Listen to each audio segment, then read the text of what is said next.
ما هي أحسن طريقة يا شيخ والطريقة السهلة لعلاج العين التراكمية التي حطمتني في مالي وصحتي وبيتي ورزقي وعملي ودراستي، ونقدر نستعملها وحدي في البيت سواء رجل أو امرأة، وتقدر تستعملها حتى لأولادك أو لبيتك أو لسيارتك أو لمكتبك.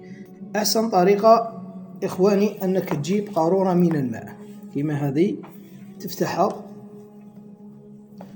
وتقربها الفم تاعك وتقرأ عليها سورة الفلق 7 مرات. قلنا تقرأ سورة الفلق 7 مرات، وبعدها تقرأ 21 مرة ولولا إذ دخلت جنتك قلت ما شاء الله لا قوة إلا بالله إني ترني أنا أقل منك مالا وولدا.